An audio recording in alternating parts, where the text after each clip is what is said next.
इस संसार में सबसे बड़ा पाप क्या है?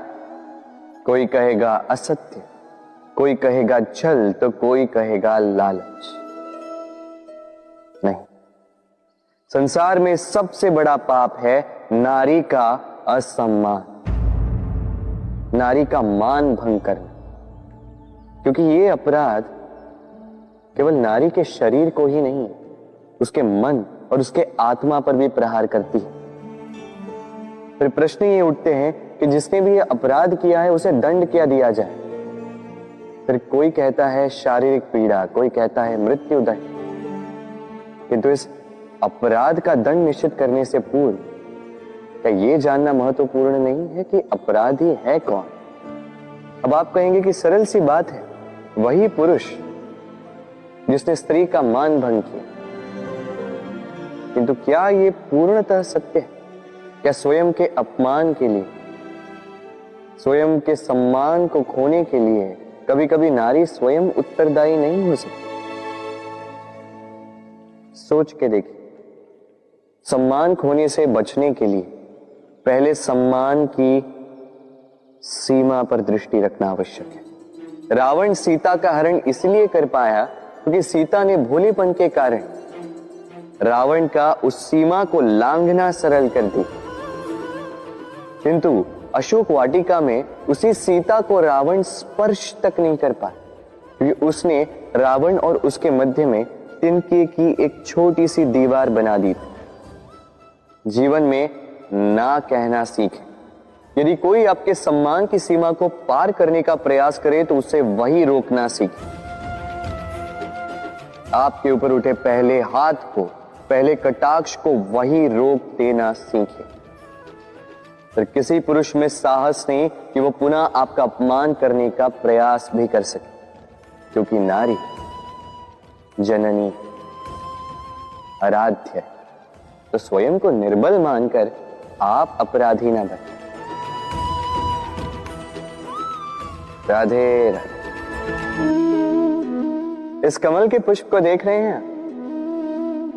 इसकी एक विशेष बात है, जल स्तर कितना भी बढ़ जाए ये पुष्प सदैव जल सतह के ऊपर ही रहेगा। और इसका कारण है इसकी ये नाल। जैसे जैसे जल स्तर बढ़ता है वैसे वैसे ये नाल भी बढ़ती और इस पुष्प को जल सतह के ऊपर रखती।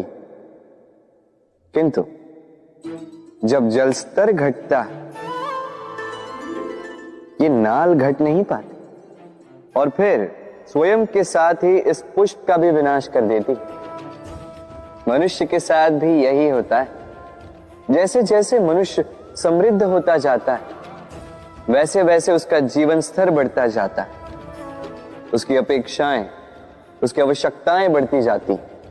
किंतु जब संपन्नता घटने लगी उसकी आवश्यकताएं कम नहीं हो पाती और फिर इसी कमल की भांति मनुष्य भी टूट जाता है। तो फिर क्या करें? क्या किया जाए इस परिस्थिति में? जीवन स्तर बढ़ाना छोड़ दे? कदापि नहीं। किंतु जीवन स्तर बढ़ाने के साथ साथ ही अपनी आत्मशक्ति को सुदृढ़ करें। संकट का समय आने पर आप अपना जीवन कैसे व्यतीत करेंगे इसका अभ्यास करें, क्योंकि जीवन स्तर और जल स्तर तो घटते बढ़ते रहेंगे। ये आप पर निर्भर करता है कि आप इन दोनों के बीच का तालमेल कैसे सुनिश्चित करते हैं। राधे राधे। इस हीरे को देख रहे हैं आप? लाखों करोड़ों वर्षों तक धरती के गर्भ में रहने के पश्चात ये इतना कठोर बनता है। किंतु जब खान से निकाला जाता है कोयले की ही भांति होता है, श्वेत, कठोर, निस्तेज। किंतु जब इसे तराशा जाता है तब इसे तेज प्राप्त होता है और तब ये अपना मूल्य बढ़ाता है। संसार में मनुष्य के साथ भी यही होता है। मनुष्य की बुद्धि, मेधा, अनुभव उन वर्षों के कारण नहीं बढ़ती जो वर्ष हमने हमारे जीवन में व्यतीत किए, बल्कि उन क्षणों से निखरती है जब हमने कठिनाइयों का सामना किया, चुनौतियों का सामना किया, संकटों का सामना किया, छल और पीड़ा से। इसलिए यदि आपके जीवन में आपके सामने संकट आए, चुनौतियां आए, पीड़ा आए, तो उसे भयभीत मत होइएगा, उसका स्वागत कीजिए, क्योंकि यही परिस्थितियां आपको वो अनुभव देगी जो आपको प्रबुद्ध करे। राधे राधे।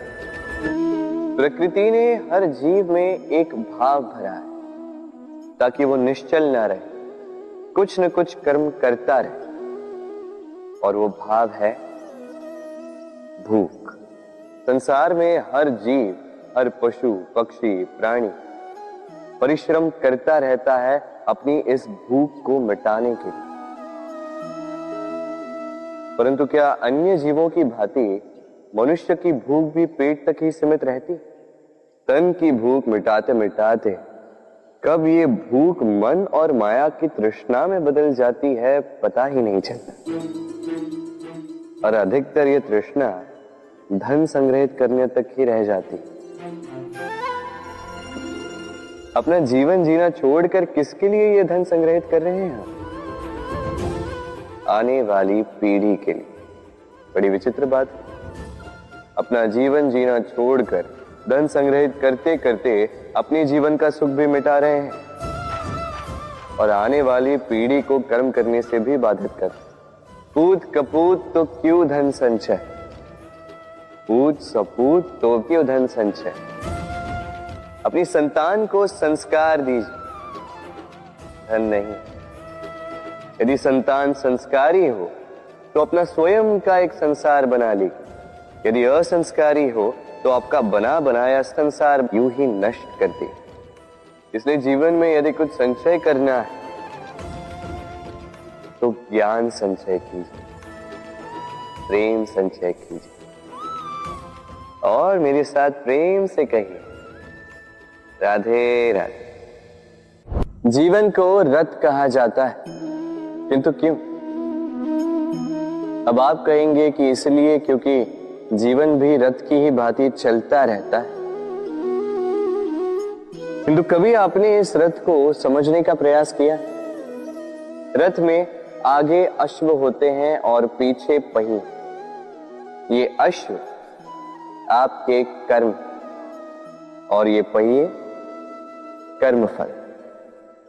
ये अश्व जहां जाते हैं, ये पहिए उसी के पीछे पीछे आते हैं। यदि आपके अश्व यानी आपके कर्म शुभ सरल मार्ग पर चले तो आपकी यात्रा आनंदमयी होगी। यदि दुष्कर्म के बुरे पथ पर चलें तो आपकी यात्रा गड्ढों और झटकों से युक्त होगी। अब चयन आपका है, आप क्या चाहते हैं? आपकी यात्रा आनंदमयी हो या पीड़ादायी? अपने कर्मों के अश्वों को नियंत्रण में रखें। फल का पहिया सदैव आपको मधुर रास ही देगा। राधे राधे। बताइए श्रेष्ठ कौन? रेशम के धागे बनाने वाला या उन धागों को बुनकर वस्त्र बनाने वाला? निश्चित रूप से वस्त्र बनाने वाला। अब बताइए श्रेष्ठ क्या है? माटी को पूरे तट पर बिखेर कर रख देने वाली बाढ़ या उस माटी को समेट कर उसी से एक मूर्ति बनाने वाला मूर्तिकार? निश्चित रूप से मूर्तिकार। अब बताइए श्रेष्ठ कौन है? देवताओं और दानवों का वो दल जिन्हें अमृत प्राप्ति के लिए इस संसार में हलाहल फैला दिया, या वो महादेव जिन्होंने इस हलाहल को सूक्ष्म करके अपने कंठ में समाहित कर लिया? निश्चित रूप से महादेव श्रेष्ठ। इसी प्रकार संसार में छोटी छोटी बातों को बड़ा करने वाले श्रेष्ठ नहीं होते, क्योंकि छोटी छोटी नोकझोंकों को द्वंद्व में परिवर्तित करना बड़ा ही सरल है। किंतु श्रेष्ठ सदैव वो होता है जो बड़े से बड़े युद्ध को समझौता बनाकर समाप्त कर दे। राधे राधे। संसार में सबसे कठिन कार्य क्या है? कोई कहेगा पर्वत पर चढ़ना, कोई कहेगा तैरना, कोई कहेगा उड़ना। किंतु क्या ये वास्तव में कठिन है? असल में देखा जाए तो बस ये थोड़े भिन्न है। जो कर्म हमारे लिए करना थोड़े भिन्न हो, हम उसे कठिन समझ लेते। जैसे तैरने की कला भिन्न है।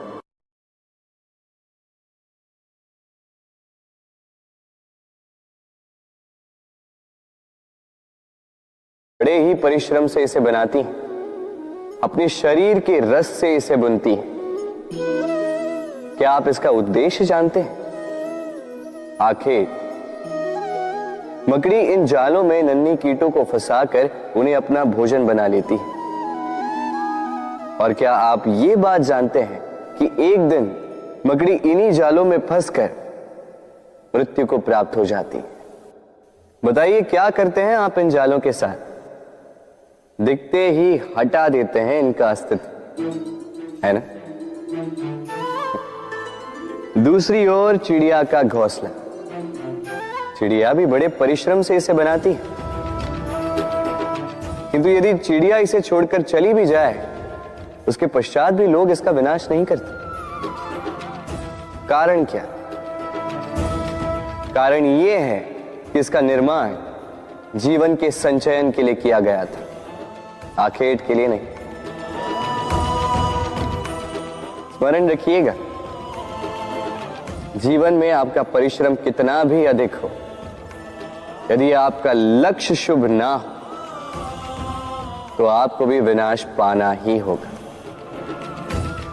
तो सृजन करते रहिए और मगन होकर कहें राधे राधे।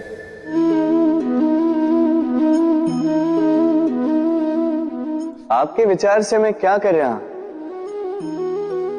आप कहेंगे मैं दीपक जला रहा हूं। सही, किंतु प्रश्न ये उठता है कि क्या मैंने आपसे कहा कि ये दीपक है? नहीं। क्या इस दीपक ने स्वयं अपना परिचय आपको दिया? नहीं। फिर आपने कैसे जाना कि ये दीपक है? उत्तर है प्रकाश, जो स्वयं जल कर अंधकार में संसार को राह दिखाए, वो दीपक है। जो निराशा में आशा की ज्योत दिखाए, वो दीपक है।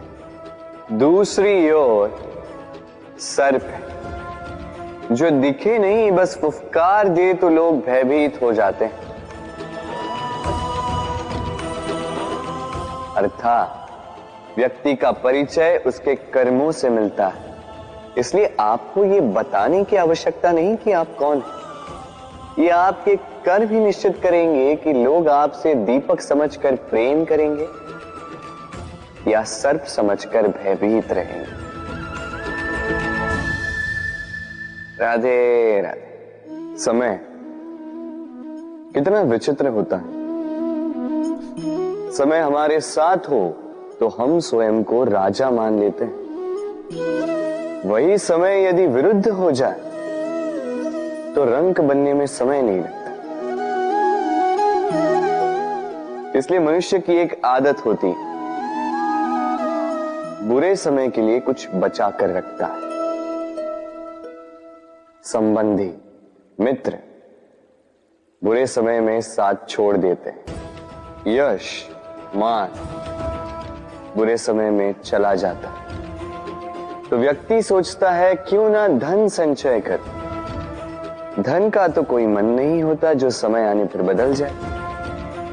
संसार कहता है कि धन का संचयन करते रहो, बुरे समय में काम आएगा ही।